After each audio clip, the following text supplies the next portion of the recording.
2020 regular meeting agenda for the city of Morrow order, and we're going to stand for the Pledge of Allegiance and a moment of silence for a number of the people who have passed recently. I pledge allegiance to the flag of the United States of America and to the republic for which it stands, one nation, under God, indivisible, with liberty and justice for all.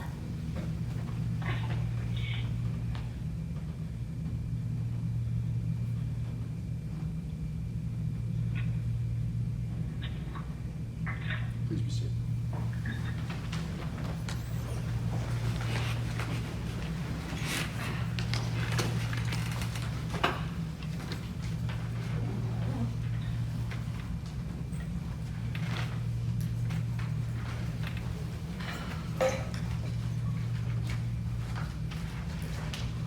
Item number 1, consent agenda, approval of the June 23rd, 2020 regular minutes and the approval of the June 23rd, 2020 work session minutes. Do I hear a motion to approve? So moved. I hear a motion. Do I hear a second?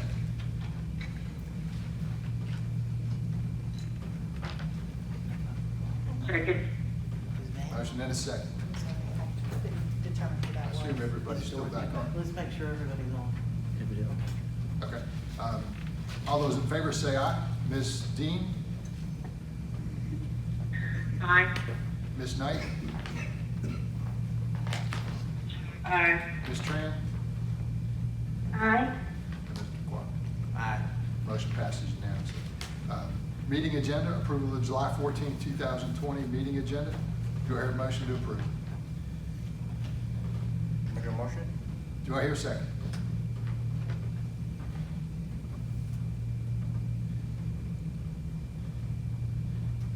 Do I hear a second to approve? Second. All those in favor say aye. Ms. Dean?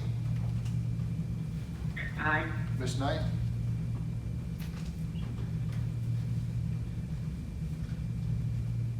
Aye. Ms. Tran? Aye. Mr. Bowman? Aye.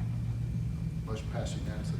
Approval to authorize to execute the Georgia Property Damage Release Form provided by Progressive Insurance pertaining to a $1,500 settlement amount to the repair damage of concrete from an accident. You've had the information before you. Basically, it was the concrete island that was hit right here at Morrow Road, and that's basically the settlement for it. Do I hear a motion to approve? So moved. Do I hear a second? Second? All those in favor say aye. Ms. Dean? Aye. Ms. Knight? Aye. Ms. Tran? Aye. Mr. Bowman? Aye. Motion carries unanimously. Approval to authorize to execute, approval and authorization to execute the Georgia Municipal Association 401A Defined Contribution Plan amended adoption agreement. Any discussions on that item? Because it's listed in there twice, right? Yeah, well, one is the actual agreement, the other one is the resolution. And we could actually vote on both of those at the same time, right? I would keep it cleaner. Okay, not a problem. Okay. Do I hear a motion to approve? I'm sorry, I didn't hear what the response was when you asked the question. The question was, About them being- because it's listed in there twice, it's listed in there under ordinances and resolution 2009, 401A match termination. And it was recommended that we keep them separate just for, being clean. Okay. So in this particular case. Okay. So item number 4, to amended adoption agreement, do I hear a motion to approve? So moved. Do I hear a second? Second? Motion and a second. All those in favor say aye. Ms. Dean? Aye. Ms. Knight? Aye. Ms. Tran? Aye. Mr. Bowman? Aye. Motion carries unanimously. Ordinances and resolutions, resolution 2009-04, matching termination. Do I hear a motion to approve? Making a motion? Yep. Do I hear a second?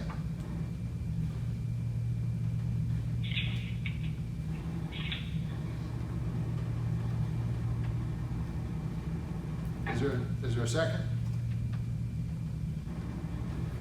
Second. All right, all those in favor say aye. Ms. Tran? Aye. Ms. Dean? Aye. Ms. Knight?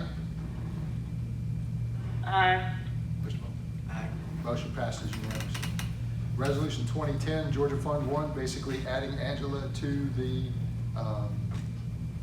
it's where the city basically puts its lost. excess funds to be able to The lost account. legally, try to earn some money. Motion to approve. So moved. Do I hear a second? So moved. Motion is second. All those in favor say aye. Ms. Dean? Aye. Ms. Knight? Aye. Ms. Tran? Aye. Mr. Moore? Aye. Motion carries unanimously. Resolution 2020-11, cable video franchise fees. Basically, the city of Morrow raises money in different ways. One of the ways is through franchise fees, which basically means we own the public right-of-way. A lot of private companies use our public right-of-ways, and they basically, we charge them a fee for that.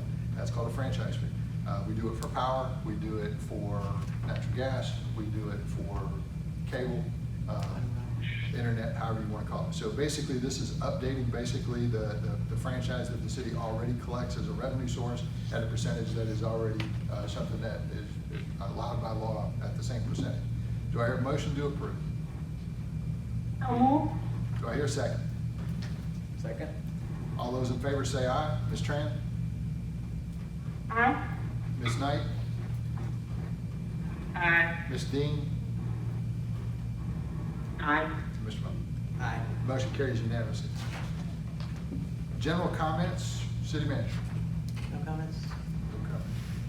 Comments from the citizens. All right. Comments from the city council. Ms. Knight?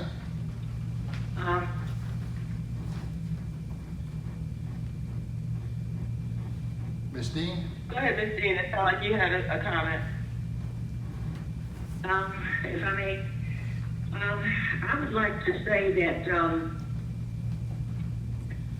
experiencing the difficulties of the pandemic and what we're going through, I would like to see a little bit more notification to the public to make them more aware of how serious this is. And I don't know about you, Mayor, your feelings about masks being mandatory. I think at this stage we need to really have the citizens understand that this is serious, and that the only way that we're going to get a handle on this is that everybody takes that responsibility and not only for themselves but for the safety of others. This is, as you stated, it's not going to go away. It's going to get worse, and we need to have people understand that it is, and not think that it's going to fade away, as of course our president has said. It's not going to just disappear. So we need to reiterate that to the citizens and everybody, that this is a serious situation that we are in, and everybody needs to do their part to make sure that we can come out of this thing, on the safe side. And I really can't stress that enough. I'm very cautious when I come to City Hall because I think a lot of the staff's not wearing a mask, and I think that at least the staff should be wearing the mask so that the citizens can understand the severity. And I think we as a council, mayor and council, should stress that more to the citizens and at least set an example for the people to understand that this is really serious. I can agree in part and disagree in part. The parts I agree with is that there are certain criteria from a business and a government standpoint for that. And I assume we follow those, right?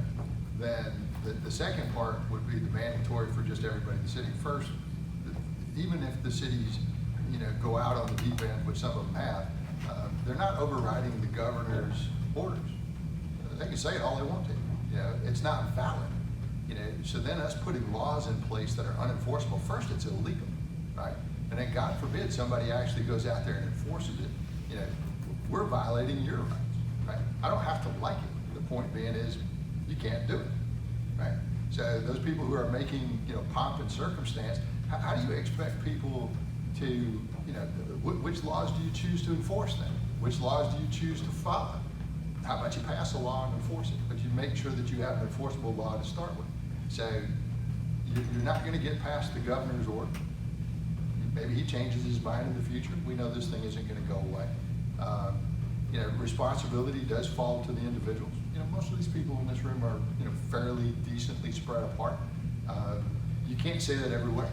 You know, I was in a completely different state attending a funeral, and we were at a restaurant that must have been about the size of Waffle House. Easily 60 people in there, easily. And there wasn't a mask in sight. Was recently down in Florida, 1,500 people, not in one, right? But you can walk into certain places. Excuse me, did you have on a mask, Mayor? No. Did you have on a mask? No, ma'am. You did not? No. Okay. I can tell you that I feel well though. And if you ask me the last time I tested, I can actually say within 24 hours. You know, so, you know, I think you have responsibilities if you're not feeling well. I think we know where the testing sites are located. I will caution you though, is that not all the tests are accurate. Ours or anybody else's. Read the data. I mean, it gets out there, it gets pretty crazy, you know. But the responsibilities are, if you're not feeling well, you know, wash your hands. You know, try not to stand near people if you can. And we know the risk factors, and I certainly have sympathy for our senior citizens, and I'm getting closer to that age. I actually qualify for the, you know, the AARP. I hate that, but that's a fact. And you know, we know those risks are higher. We know those risks are higher in senior homes. We know those risks are higher in hospitals and other types of environments.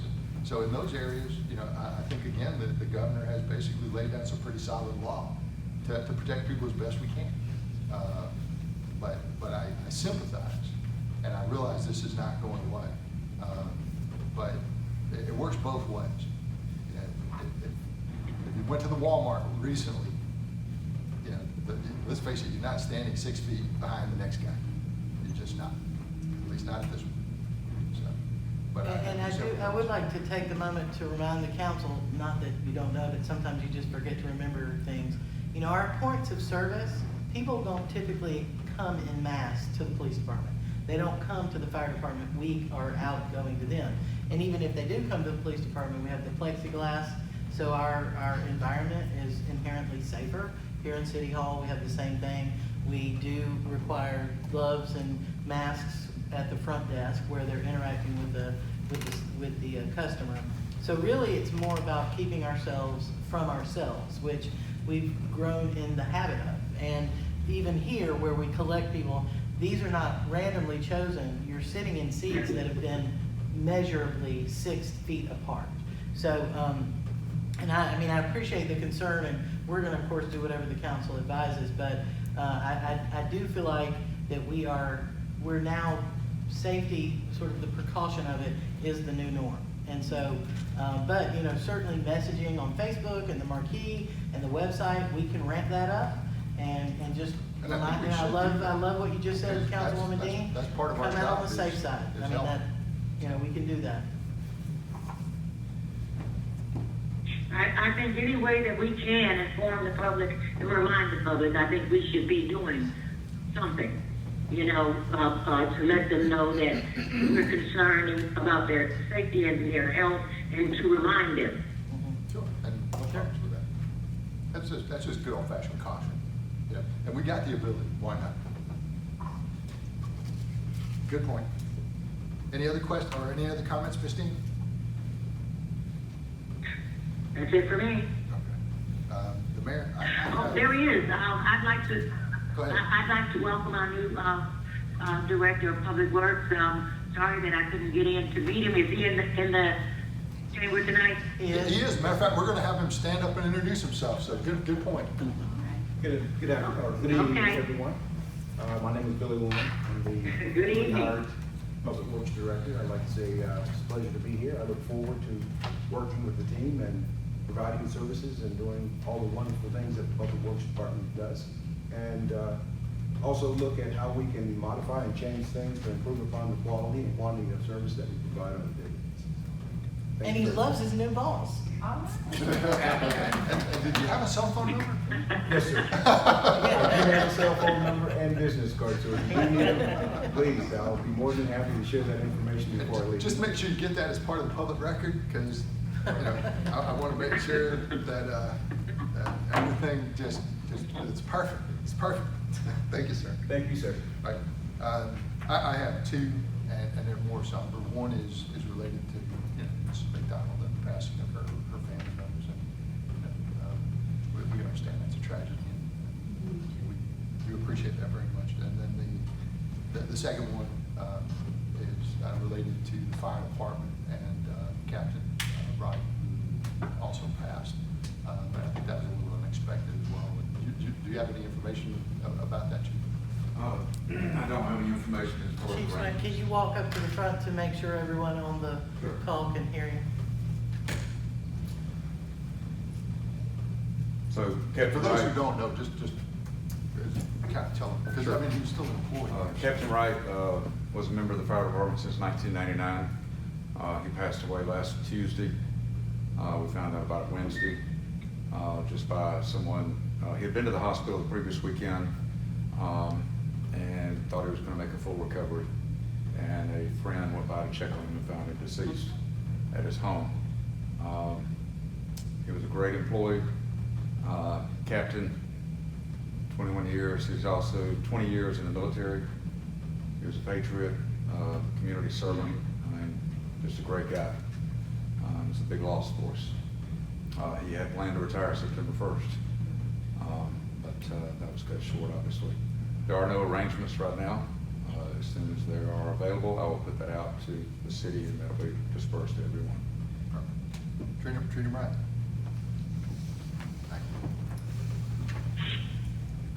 That's it for my comments, and we'll go right into the work session. And